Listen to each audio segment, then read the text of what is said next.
इसका नाम है अच्छी सीख। अच्छी सीख का मतलब समझते हो ना, जहाँ हमें अच्छी सीख कहीं मिलती है तो हमें ग्रहण कर लेना चाहिए।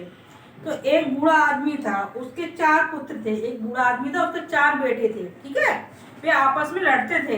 वो हमेशा आपस में लड़ते झगड़ते रहते थे। बूढ़ा नहीं चाहता था उनके पुत्र आपस में लड़े।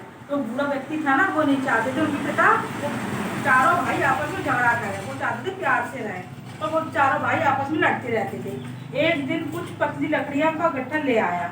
जो बूढ़े आदमी थे ना, वो एक दिन जाके पतली लकड़ियों का गट्ठर जाके ले आए। लकड़ियों को बहुत सारी लकड़ियां तोड़ के लेके आए। फिर उसने अपने चारों लड़कों को बुलाया, उन्होंने अपने चारों बेटों को बुलाया। फिर बारी बारी से प्रत्येक से लकड़ी को गट्ठर दे दिया। ठीक है बच्चों, एक एक लकड़ी सबने बांट दी और एक एक लकड़ी बांट दी सबको। पहले एक गट्ठर दिया, लेके आए, फिर बांटा। समझ में आ रही है ना कहानी? और ना समझ में आए तो बता देना। तो उस गट्ठर को उसने एक लड़के को पहले दिया।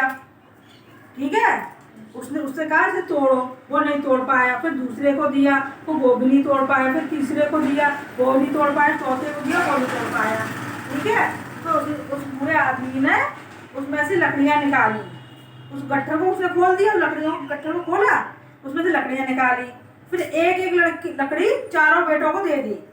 जो एक एक लकड़ी बांटी ना, चारों बेटों को दे दी, प्रत्येक लड़कों को दे दिए। उस लकड़ी को आसानी से कहा अब से तोड़ो। तो पहले लड़के ने तोड़ ली, फिर दूसरे बेटे ने भी तोड़ ली, फिर तीसरे बेटे ने भी तोड़ ली, और फिर चौथे बेटे ने भी तोड़ ली। लकड़ियां खुल गई थी ना, इसलिए उन्होंने तोड़ ली ना।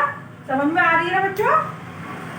तो बूढ़े आदमी ने लड़कों से कहा तुमने देखा लकड़ियों को एक साथ बांधी थी। उस बूढ़े आदमी ने बेटों को समझाया कि देखो लकड़ियां एक साथ बंधी थी ना, एक साथ बंधी थी ना, तो तुम लोग तोड़ नहीं पाए थे। अब मैंने लकड़ियों का लकड़ खोल दिया ना, अब एक एक लकड़ी दे दी, तो तुम लोगों ने कितनी आसानी से इसको तोड़ दिया। तो उसने देखा कि ये लकड़ियां जब एक के साथ बंधी थी तो तुमने उसमें से कोई भी नहीं तोड़ पाए थे, परंतु अलग अलग होने पर तोड़ दिया। इसी प्रकार तुम मिलकर रहोगे तो शक्तिशाली बनोगे, और अलग अलग रहोगे तो कमजोर बनोगे। उसने कहा लकड़ियों का गट्ठर था तो उसे आप तोड़ नहीं पाए, अलग अलग कर दी तो तोड़ दिया। आप तुम लोग चारों बेटे मिलजुल के रहोगे ना तो शक्तिशाली बनोगे, अलग अलग रहोगे तो कमजोर हो जाओगे। तो बच्चों इस कहानी से हमें क्या सीख मिलती है? तो मैं भी आपस में मिलकर रहना चाहिए। हम सबको आपस में मिलजुल के रहना चाहिए, झगड़ा नहीं करना चाहिए। अगर हम अलग अलग रहेंगे ना तो हमारी शक्तियाँ कम हो जाएंगी, हम कमजोर पड़ जाएंगे। इसलिए हम लोगों को मिलजुल के रहना चाहिए। इस कहानी से हमें ये सीख मिलती है। समझ में आया सबको? कैसी कहानी थी? अच्छी है ना? इसी तरह आप लोग आपस में झगड़ा करेंगे, प्यार से मिलजुल के पढ़ाई करेंगे। ठीक है।